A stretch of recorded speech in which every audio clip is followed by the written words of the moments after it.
Anda kembali bersama kami di Berita Utama. Saudara, keributan antara konsumen dengan kurir makanan di Sleman, Yogyakarta berbuntut panjang. Mobil polisi dan sejumlah fasilitas umum dirusak massa yang tak terima rekannya diperlakukan kasar.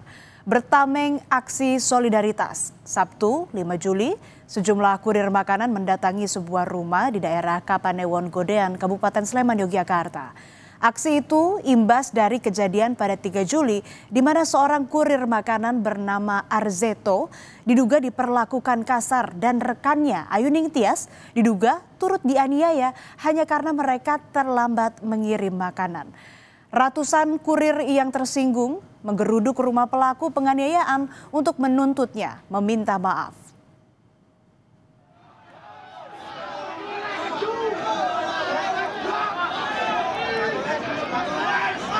Pada Jumat malam 4 Juli lalu, ratusan kurir makanan itu datang beramai-ramai ke rumah Takbirda Salasiwi Wartiana membawa amarah.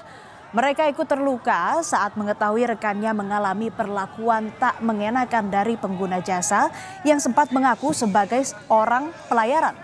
Massa yang tak terbendung jumlahnya itu berupaya menerobos rumah Takbirda, namun dihalangi oleh polisi. Agar tak terkena amukan massa, Takbirda pun dievakuasi ke Mapolresta Sleman.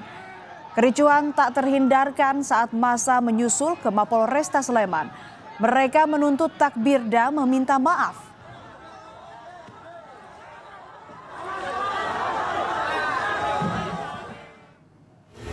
Usai huru-hara yang terjadi, pelaku penganiayaan pun meminta maaf kepada korban dan seluruh komunitas kurir makanan lewat sosial media. Ia mengaku hilaf karena tersulut emosi dan menyesali perbuatannya. Polisi bilang video permintaan maaf diambil saat Takbirda diamankan di Mapolresta Sleman ketika massa kurir makanan menggeruduk rumahnya. Mohon dengan tulus untuk meminta maaf kepada korban dan driver ojol, terutama driver Shopee, atas kejadian Kamis 3 Juli 2025 pukul 21.30. Dengan hal itu saya sangat menyesal dan saya siap menerima konsekuensinya dengan prosedur hukum yang berlaku.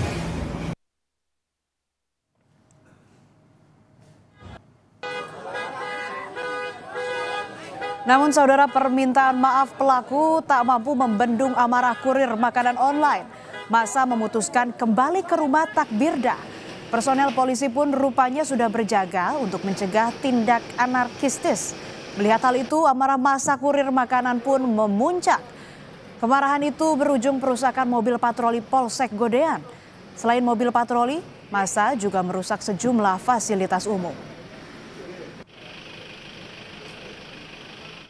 Lakukan pemeriksaan terlapor, ternyata kita dapat laporan driver online ini tidak langsung pulang, tapi melainkan ingin menuju ke rumah dari terlapor. Di situ kita udah siapkan anggota, kita halau massa supaya tidak terjadi anarkis, namun yang terjadi karena ketidakpuasan dari driver Shopee online, Shopee Food tersebut, akhirnya mereka melampiaskan dengan merusak dan merusak fasilitas umum, termasuk di situ mobil polisi. Polisi lalu menetapkan 3 orang tersangka dalam kasus dugaan penganiayaan terhadap kurir makanan dan rekannya. 3 tersangka adalah Takbirda serta 2 lainnya berinisial RHW 32 tahun dan RTW 58 tahun. Namun apa hubungan antara ketiganya dan apa masing-masing perannya belum disampaikan oleh polisi.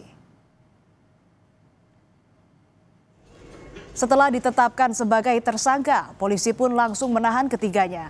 Ternyata pelaku merupakan ayah dan 2 putra kandungnya. Akibat emosi sesaat, satu keluarga harus berurusan dengan hukum. Polisi bilang pelaku tersulut amarah lantaran pesanan makanan mereka terlambat 5 menit dari jadwal yang tertera di aplikasi. Ketiganya dikenakan pasal 170 atau pasal 351 terkait kekerasan terhadap orang lain yang dilakukan secara bersama-sama dan terancam hukuman kurungan selama 5 tahun. Kalau sudah begini, saudara, aksi gagah-gagahan soal identitas diri tak lagi ada gunanya. Apalagi polisi sudah membantah latar belakang pelaku bukan dari sektor pelayaran. Tadi dari jadwal yang sudah ditentukan waktu pemesanan itu 5 menit.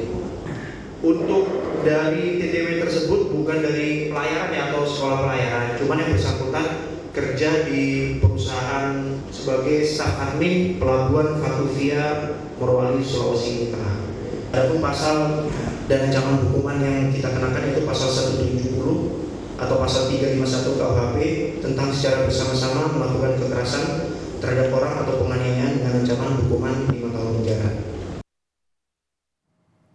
Pasca perusakan mobil patroli milik Polsek Godean Sleman, Yogyakarta, buntut penggerudukan rumah pelaku oleh massa kurir makanan, polisi langsung memburu pelaku. Beginilah kondisi mobil patroli Polsek Godean yang dirusak massa. Polisi menyebut telah mengantongi sejumlah nama pelaku berdasarkan bukti rekaman video warga sekitar dan kamera pengawas. Juga tadi sempat diseret di jalan digulingkan, terus kaca-kaca dipukul semua, lampu rotator di atas juga tadi dicopot. Tapi kita udah kerjasama sama toko-toko yang ada di sana, kita udah minta CCTV-nya dari warga-warga juga, kita udah dari rekaman yang tadi pagi kita udah mengantongi lah nama pelaku. Akhirnya, polisi menangkap 2 pelaku perusakan mobil polisi di Sleman, Yogyakarta pada Sabtu pagi. Keduanya merupakan kurir makanan yang masih berstatus pelajar dan masing-masing berusia 18 tahun. Sehari-hari keduanya bekerja sebagai kurir makanan meski tak berbekal surat izin mengemudi atau SIM. BAP dan MTA ditetapkan sebagai tersangka berdasarkan bukti rekaman video warga dan kamera pengawas yang beredar di media sosial. Polisi bilang kedua tersangka berperan ikut menggulingkan dan merusak mobil polisi. Salah seorang diantaranya bahkan berupaya membakar kendaraan patroli milik Polsek Godean itu, namun dapat dicegah aparat polisi dan warga. Polisi bilang masih akan memburu puluhan pelaku lainnya yang akan diidentifikasi lewat rekaman video maupun kamera pengawas di sekitar lokasi. Hasil CCTV dan kamera yang sempat menyorot pada saat celana yang kamu pakai? Iya. Ini jaket yang Pelaku inisial BAP, 18 tahun, laki-laki, pelajar, alamat Caturharjo, Sleman, Yogyakarta. Yang kedua, MTA, 18 tahun, laki-laki, pelajar, alamat Batu Retno, Banguntapan, Bantul, Yogyakarta. Ini peran pelaku yaitu yang berinisial BAP mendorong-dorong sampai membalikkan mobil. Yang kedua, MTA membalikkan mobil dan berusaha membakar mobil, namun dapat dipadamkan oleh petugas dan warga. Kalau kita lihat di video yang viral dan dari rekaman CCTV, kita dapati sebenarnya pelaku itu banyak, ada mungkin lebih dari 20 orang. Nila setitik rusak susu sebelaga. Karena arogansi setitik, pertikaian dan kerusuhan meluas kemana-mana. Itulah mengapa lahir peribahasa pikir 1000 kali baru berkata. Berpikir dulu sebelum bertindak. Cuma gara-gara hal sepele, saudara, banyak orang harus berurusan dengan hukum. Belum lagi masyarakat yang tak tahu menahu persoalan juga harus mengalami kerugian. Berhati-hatilah pada laku dan kata. Kejadian ini mestilah dijadikan pengalaman yang berharga.